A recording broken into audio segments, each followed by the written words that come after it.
Many travellers along the British motorways are very surprised to catch sight of an elegant kestrel, a beautiful bird of prey, hovering intently over a roadside verge before swooping down into the undergrowth at lightning speed. This bird has reddish-brown plumage, streaked underparts and pointed wingtips, but it's more commonly the roadside location that helps people to identify the kestrel. However, the sparrowhawk, Britain's other fairly common bird of prey, can cause confusion, but as it has rounded wingtips, the two species can quite easily be distinguished. Kestrels are superb hunters, and although they prefer roadsides, they are equally successful in open countryside or in the towns. Their diet consists mainly of small rodents, but during the breeding season, fledglings such as the young house sparrow make welcome alternative meals.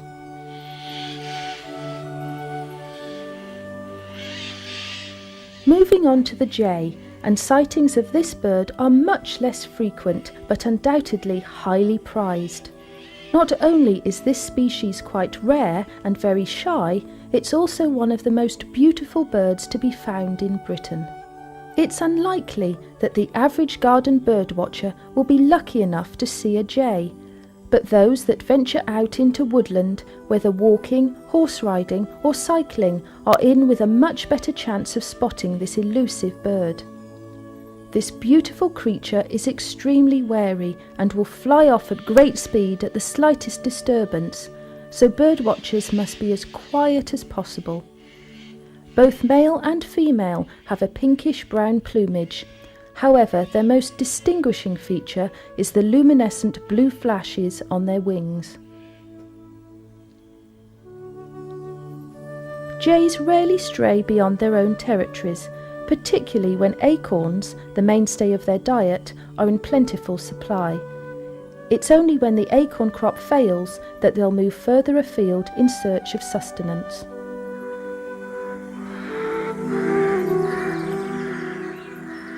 The rook has been included in this section because of its very dramatic appearance and loud, harsh call, which on a moonless night can send shivers down the spine of even the most weathered birdwatcher.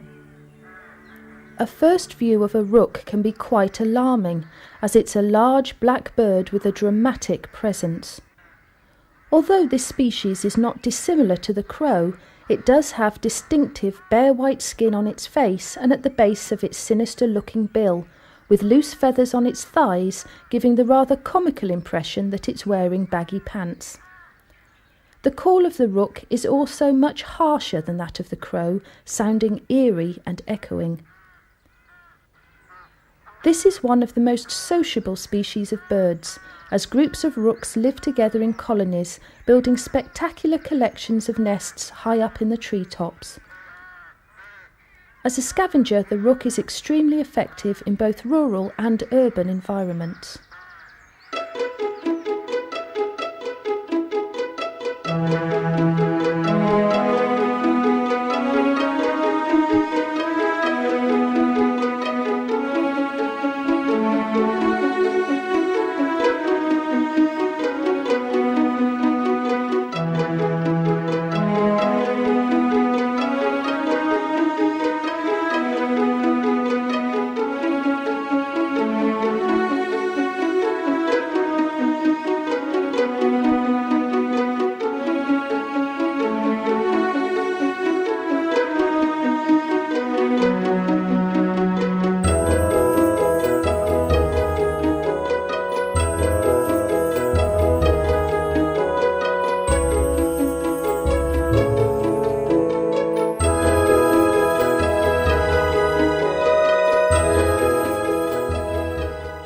Now, here's a spectacular looking bird that will certainly surprise anyone watching at a country garden bird table.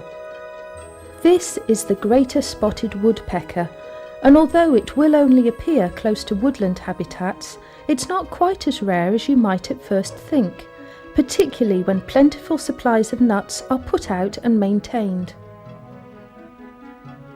Males and females are similar to look at, both equally vibrant. However, the crimson flash at the nape of the neck is unique to the male. A juvenile greater spotted woodpecker can cause confusion as it has a red crown patch, but this will disappear as the bird matures. Relying on old trees for the insects under the bark and for nesting, the greater spotted woodpecker can often be heard loudly drumming and pecking repeatedly against a tree trunk long before he ever comes into view.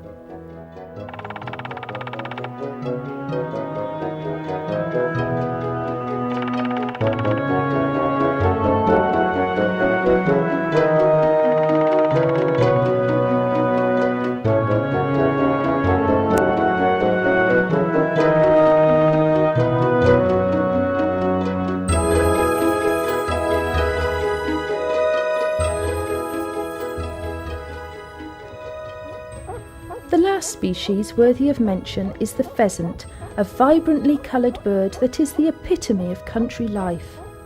Reared as a game bird on the last remaining country estates in Britain for winter shoots, the pheasant is still an aristocratic source of both sport and food.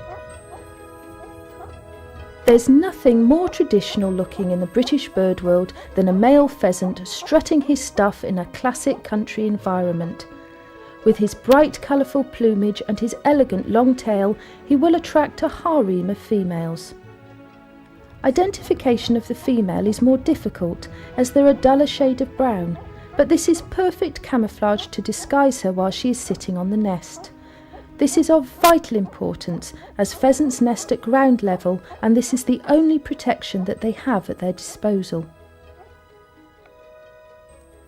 Although modern-day pheasants are often bred under artificial conditions for food and sport, there are still many wild pheasants living in the countryside, and they certainly appreciate a well-stocked garden bird table.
No programme about the birds of the British countryside would be complete without a section on owls, a creature often associated with wisdom and the ebb and flow of the traditional country way of life.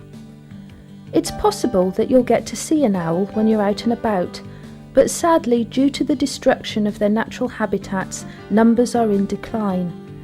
Add to this the fact that these birds are in the main nocturnal, and the odds really are rather heavily stacked against you. This is a situation where the active pursuit of birdwatching across the country has actually made a positive contribution to the survival of owl species that might otherwise be under threat.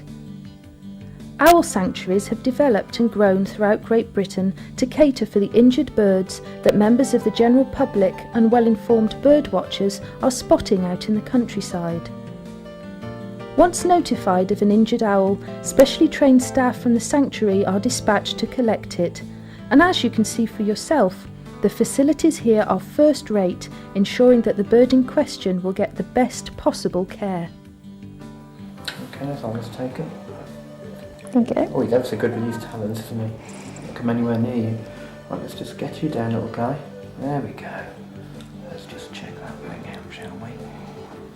He's been sprayed, has he? Fantastic. Yeah. Yeah. Super. Nothing's going to come and try and eat me then. No, that did me yesterday. You don't smell too good, little guy. Smells like, fertiliser. My main concern was the movement on the tail. Really? Yeah. Right, let's see if we can just get onto our release and just pop you onto your back. I'll have those feet so we don't get any damage. Let's have a feel down here. Oh, we are thin, aren't we? Let's get some food into this one. Is that a little bit? Is he eating okay? Yes. Yes, let's check your back end, shall we? Yeah, so there's some rabbit droppings look in his feathers. Come on, doing Oh yeah. covered in rabbit droppings. Where you been? Right, we should get them out when you clean them up. Okay. Right, we're going to check your tail again. I'm not overly happy with that bit. I'm going to roll you onto your side. There are also occasions when abandoned chicks will be brought here, requiring round-the-clock feeding, which is a major commitment for everyone involved. Whenever possible, however, owls will always be returned to the wild, no matter how attached their foster carers might have become. Yeah, look down your throat. Let's have a look down your throat. See what we've got down there. Can you just immobilise those legs for me? Thank you. Right, come on. This owl sanctuary near Cambridge, on the eastern side of England, is a charitable organisation relying on donations to carry out their very valuable work. Also, visitors are able to come and see the owls that are here, some birds staying just temporarily and others never likely to cope with release, which gives people a fantastic opportunity to see owls in close-up and learn more about these fascinating creatures. We can also take a look at 3 of the owl species that you're most likely to see or hear out bird watching in the British countryside, safely protected in residence at the Owl Sanctuary.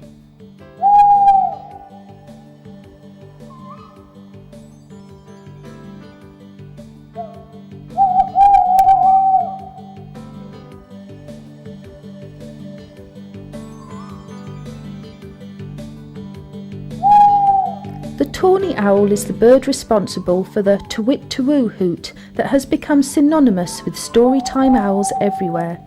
If you find yourself outdoors on a clear, frosty winter's night, this is a sound that you may well hear as the owls noisily establish their territories. When perching, the tawny owl has a slightly squat appearance, but if alarmed it will stretch upwards, taking on a far more commanding presence. You're definitely more likely to encounter a tawny owl than the much rarer barn owl, as numbers are relatively widespread with woodland, parks, well-timbered gardens and farmland all perfectly acceptable habitats.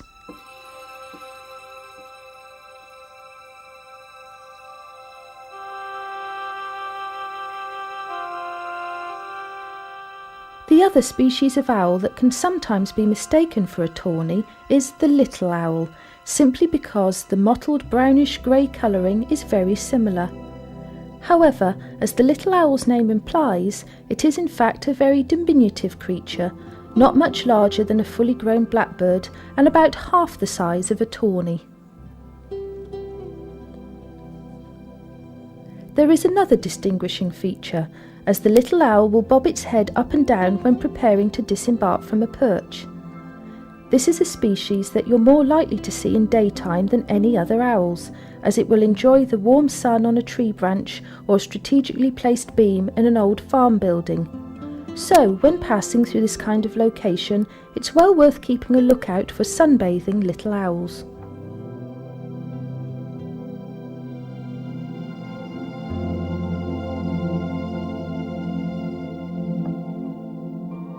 The Owl Sanctuary is without doubt the most likely place for you to see a barn owl, as they have become rather rare.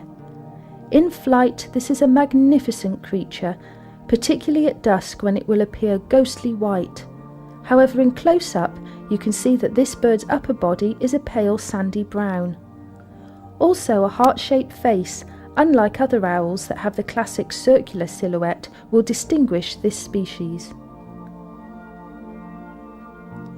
The best time to see a barn owl is at dusk or dawn, when it's hunting for food over meadows, rough grazing land or roadside verges. During the day it will roost in old farm buildings, with disused barns being a very popular choice.